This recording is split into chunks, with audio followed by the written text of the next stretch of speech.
আসসালামু আলাইকুম। আজকে আমরা অপারেশন অ্যামপ্লিফায়ারের আরও একটি ম্যাথ নিয়ে আলোচনা করব। এই ম্যাথটা আসলে আমার পয়েন্টটা লেখা হয়নি। এই ম্যাথটায় বলা আছে যে determine I0 from the operation amplifier circuit. I0-র যে কারেন্টের মানটা আছে এটা ওই অপারেশন অ্যামপ্লিফায়ার থেকে বের করতে বলা হয়েছে। তাহলে আমরা জানি একটা আদর্শ অপারেশন অ্যামপ্লিফায়ারের ক্ষেত্রে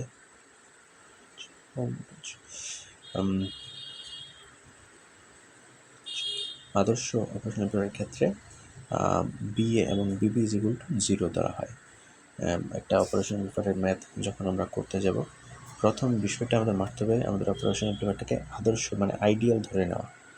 সেই ক্ষেত্রে আমি প্রথমে B1-এর যে মানটা আছে এটা আমাকে বের করতে হবে, কারণ হচ্ছে B1-এর মান যদি বের না করি তাহলে আমি B0 পর্যন্ত যেতে পারবো না। তো সেই ক্ষেত্রে B1-এর জন্য আমরা আগে KCL প্রয়োগ করব। তো সেই ক্ষেত্রে দেখি যে B1 যেহেতু ইনপুট কারেন্ট হচ্ছে 1 volt, B1 minus 1/2 B1 minus 1 এটা থেকে যদি আমি দূরে বাঁধি তাহলে এই শাখার কারেন্ট বের হয়ে যায়।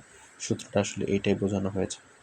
একইভাবে B1 এই যে এখানে কোনো 0 ভোল্টেজ, কারণ এখানে আর কোনো ভোল্টেজ নেই, তাহলে B1 মানে শেষ প্রান্তে 0 আছে, এই জন্য 0, যেহেতু কোনো কিছু নেই আমি এটার কথা বুঝি। তো এখানে আমি মানটা 0 বসিয়ে দিয়েছি, ভোল্টেজের মান। এর 4 দ্বারা যদি ভাগ করি তাহলে এটা হচ্ছে এই শাখার কারেন্টের মান।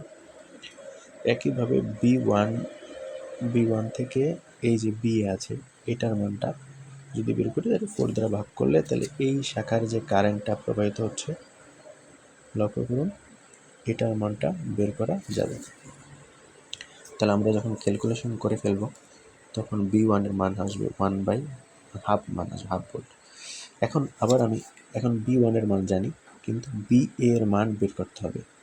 B-এর মানটা আমি কেন বের করে যদি আমি প্রথমে ব্যাখ্যা দিয়ে দিই, লক্ষ্য করুন I0-র মানটা যদি বের করতে হয় তাহলে আমাকে কি করতে হবে, এই যে এই দিক থেকে আগত যে কারেন্ট আছে এটার মানটা আমাকে বের করতে হবে। তো কারেন্ট মানে ভোল্টেজের সূত্র এখানে ইউজ করতে হবে, হয়তো KVL বা KCL প্রকৃত। আসলে আমরা পরবর্তীতে জানি কী করতে হয়। তাহলে যখন নোট BA আমি প্রয়োগ করব তখন BA minus B1/4 BA minus B1/4 BA minus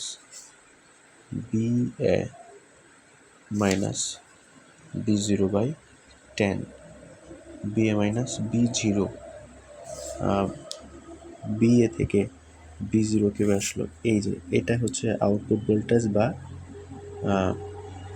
B0। তাহলে আমি যদি BA থেকে B0 বাদ দিই, BA থেকে B0-র ভোল্টেজটা বাদ দিই, তাহলে এই 10 দ্বারা যদি ভাগ করি তাহলে এই শাখার কারেন্টের মান বের করা যাবে। আমি সেটাই করেছি। তাহলে এই মানগুলো বসে দিয়েছি, B1 এবং বেরিয়েছে হাফ। ক্যালকুলেশন করা হয়েছে।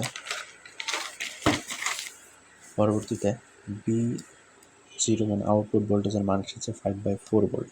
এখন আউটপুট কারেন্ট যেটা আসলে I0 হিসেবে আমরা ইন্ডিকেট করেছি, এই যে I0, এই I0-র মানটা আমরা বের করব। তাহলে সেক্ষেত্রে I0 ইকুয়াল টু কি, B0 minus BA/10 plus B0 minus 0/5। এটা কীভাবে আমরা বুঝিয়ে দিচ্ছি, লক্ষ্য করুন, এই যে B0 মাইনাস BA 10 দ্বারা ভাগ করি তাহলে আমার এই শাখার যে কারেন্ট আছে এটা বের হয়ে যাচ্ছে। একইভাবে B0 থেকে এখানের এই শাখা পর্যন্ত যে ভোল্টেজ, কোনো ভোল্টেজ নাই যেহেতু না, 0 ধরা হবে, এর মধ্যে যেটা বেরোচ্ছে, সরি আমি এখানে বলছি সেটার মান হচ্ছে 0। এটার মান বের করতে হবে। তাহলে সেই ক্ষেত্রে B0 থেকে যদি এই 0 ভোল্টেজ বের দিয়ে 5 দ্বারা ভাগ করি তাহলে এই শাখার কারেন্ট এবং এই শাখার কারেন্ট বের হয়ে যাবে। এখন আমি কেন এই কথাটা বলছি, কারণ কারেন্ট এইদিকে প্রবাহিত হয়ে এই দুই দিকে যাবে, একটা এইদিকে একটা এদিকে, অর্থাৎ 10 কিলো ওহম আর 5 কিলো ওহমের দিকে জানবে। তাই 10 কিলো ওহম কারেন্টের মান এবং 5 কিলো ওহম কারেন্টের মান যদি আমরা বের করে ফেলতে পারি তাহলেই নির্ণয় I0 মান বের হবে। ঠিক সেটাই করেছি, যে এখানে B/R সূত্র প্রয়োগ করে কারেন্টের মান বের করা হয়েছে। 0.375 মিলি অ্যাম্পিয়ার নির্ণয় আনসার। ধন্যবাদ।